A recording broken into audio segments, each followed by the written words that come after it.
Kaag sa numero 1 sa mga balita subong adlaw. Presyo sang diesel posible maglabot sa masobra 100 pesos kada litro sa madason nga semana.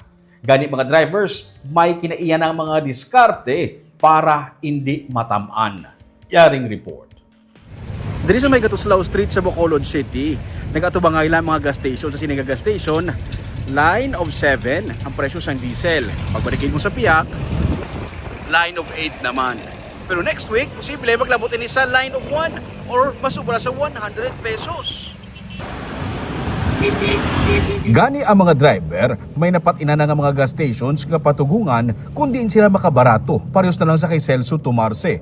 Sa Gatuslao Street sa Bacolod City, may duha ka mga gas stations na siya nga nakitaan, nga yara lang sa line of 7 ang presyo, sang kada litro sang diesel, gani diri siya nagapatughong.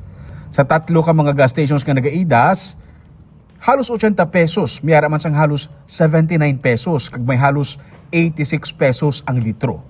Wala na siya mayo nagalibot, nagahulat na lang siya sa mga pila para hindi maubos ang iyang krudo sa libotay. Hulakay na lang sa pilay. Ulat ka lang sa pila, sa magsigilibot? Oo, kaya libot siya. Pagtiyak niya ako na. Tuwa na kalitro daan. 2 ka litro ang isa kalibot? Alin Libertad. Pabanago? Oo, mag-sinto-sintos. Kapasite ko. Kung mag-sitting ko, 160. Oo.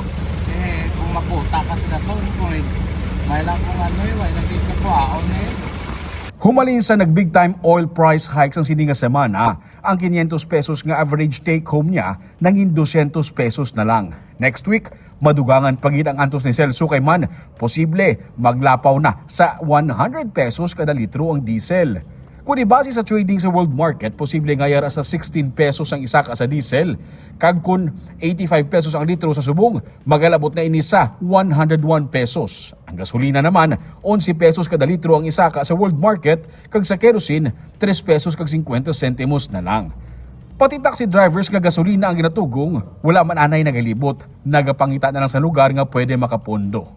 Kaya, wala kami mo Pero ganyan para makatipid-tipid, ano ganyan mo sa buong? Parking na nga. Wala ka mayo galibot? Para makatipid? Oo, sa gasolina, sa hindi mo kwarta mo. Pero hindi pa ini final nga trading, may isa pa kaadlaw nga balantayan. May baluan sa weekend kung pilagid ang idugang na naman sa mahal na nga daan nga bilis ang gatong. Samtang hindi matapos ang gamo sa Middle East, para man ang pag-anto sa mga motorista sa semanal nga saka sa presyo.